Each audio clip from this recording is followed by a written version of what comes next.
Let me start you out around back today. We have some wind, so I apologize in advance, but look at this. I mowed, but that's not the big news.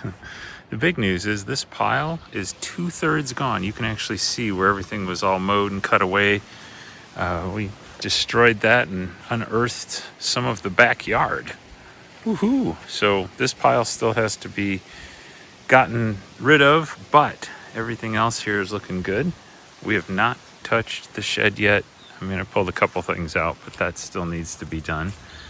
However, we did go after the side of the house and got rid of, well, spread down all the poison ivy first, but got rid of everything but those Cavalier wheels.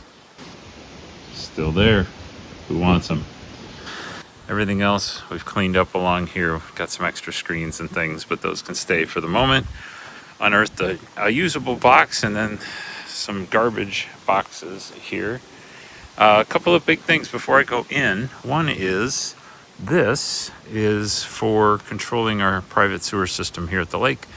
That is something that is going to be turned off shortly for the day because we are getting the electric done. Everything, including that pole and wires all the way down. And we're going to have this box replaced with something more modern. And then the fuse box is going to be replaced with a real breaker box, which is great because this just feels like a fire hazard. The other thing is, and it's going to be a little hard to see, no more tarp on the fireplace. There were actually 7 tarps up there. It weighed a ton. It was held down by 16 concrete blocks. That was a lot of work to get off there, folks, but it's gone. It's wrapped with cellophane yet. I'll be cutting that away. Looks like maybe there's some loose fascia on the brick up there. Something we can certainly take care of, but it does not have to be wrapped like that. That was rather crazy. Oh, and of all things on the house, that spigot works. Haha. Let me take you inside. More progress. First of all, welcome to the back door area here where, hey, we cleaned up a bunch of stuff. Got rid of a bunch of stuff. The toolbox is actually here, the big one, but I had to move it out of the way because that's where the electrical panel is. And so this is going to be a breaker box in just a couple of days. Now, in here, we have a couple things from the other room, including the toolbox for now, just to store it. But we continue to make progress. This bookcase is still here, and this is still a work area for cleaning things out, but that bookcase is gone. The deco on the walls is gone. Everything under the table is gone. The freezer and the refrigerator are both scheduled for pickup in just the next couple of weeks by a recycling center. They're going to pay us $50 to take them away. That sounds great. This guy remains. I'm not real sure yet what we're doing with that, but that's probably scrap. And in here, well, you can see there's a whole lot missing. Notice the light. We pulled down the old ratty curtains in every room, and the light just kind of flooded in. Now, the house doesn't face south. It faces north, and so the light can be a little tricky to get in here, but this is great. This was the file cabinet. Just got that cleared out of here. Got some art and things laying around in here, but that room's mostly empty. And this is where the big desk was sitting. I've got some art sitting there right now. That big desk is actually here in the entry area. Someone is coming to pick it up this afternoon. Woohoo! We also have scheduled a pickup for that air tank. Found out who owns that. That's going away next week. So if you come in the front door now, if you remember, this was a lot of stuff and a lot of trash. We're down to just some shelves, some LPs, a couple of vacuums, some lamps. It's going quick. Over here, we're about to put this lot of things up, and this is still all trash. This is the current trash pile here in the middle. And you can see we still got a pile or two that needs to be brought over to the dump. We're thinking maybe one pile and then get a trailer of some kind so we can get this carpet out of here. Because once everything is out of here, my goodness, we'll be able to know what's going on in this house. As it is right now, we still don't really know what we've gotten into. This bedroom, oh, this bedroom, what a disaster this is. There's like paint that's run down the walls in the corner. It's just ridiculous in here.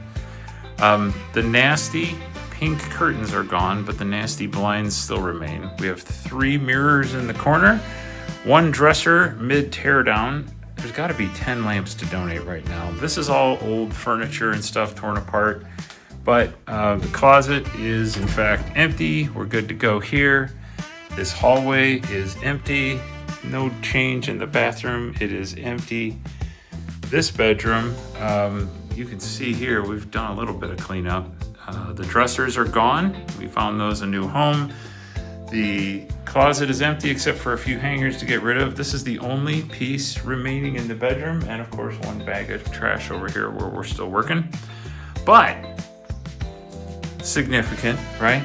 Couldn't even get in this bedroom 3 weeks ago, and now we can walk around in it. It's almost empty. Again, same with this one. What a disaster. The color of this rug, look what color it was supposed to be. Do you see that? What color is that? Whatever it is, it has not been in most of the room. My word, this is just so gross. We have found some great pictures of this house from the 60s and before, and this gold color carpet is in fact the original. This house actually was really cool at one point. Some great carpeting, great furniture, great setup. We have photos of it where all of this is set up nicely. What happened in the 80s, things just went off the rails, it looks like. And of course, everything went wrong. You know, they could have used this book. They had 2 copies, it turns out. Isn't that ironic? One other quick thing about this house, we found some photos about the time of the build. It's pretty old photos, maybe 50s, maybe 60s. But if you look at the outside of this house, they really did channel the Frank Lloyd Wright style. And the Frank Lloyd Wright style is a combination of his early prairie style and his Usonian house style, but they just copied it, like stole the designs verbatim. The overhangs being about 5 feet here on the side of the house and on the front of the house, that's all Frank Lloyd Wright style. These windows, all definitely Frank Lloyd Wright style. The planters, definitely the same thing. The thing that I said when I watched the videos about Frank Lloyd Wright design is, wow, that should be a darker chocolate brown up in here and around the windows. Lo and behold, we found a photo of the house, and that is exactly what the colors were. So we'll put it back to the way it was, and that'll be fantastic. I'm excited to do that. One other quick thing, you know, all the junk that we have found in this house, right? Bags and bags of clothing and books. And it turns out I found a few interesting things. One being self-hypnotic tapes. And so, like, if you're hypnotizing yourself for success, maybe that didn't work. Maybe you went the wrong way. So what started to happen is they just built up junk. And then, according to the neighbor, the washer and dryer broke. And so they just started buying clothing from Goodwill and piling it up, and they would wear it. And then when they were done, they would just throw it in the back bedroom and go buy more. I mean, are you floored by this? This is how some people live. So that is why the bedrooms were so completely full of clothing. Literally, you wear it until you can't stand it anymore, and then you throw it. That explains hundreds upon hundreds of pairs of socks. If you don't have laundry, it's really hard to wash the socks. And so you end up with a room like this filled floor to ceiling with clothing. Well, there's more to tell. Lots more stories we're unearthing about this house. But for now, you can see we've got a lot more room. We've got a lot more progress. And my goal is by the end of the month, have this house cleared out entirely, carpet torn up, and we'll just see where we go from here. By the way, one last thing. It has been so hot. That air conditioner doesn't work in any way. It's been in the 90s. The heat index has been in the hundreds, and we're still sweating through it, folks. Whew. Stay tuned. We're going to get this done yet.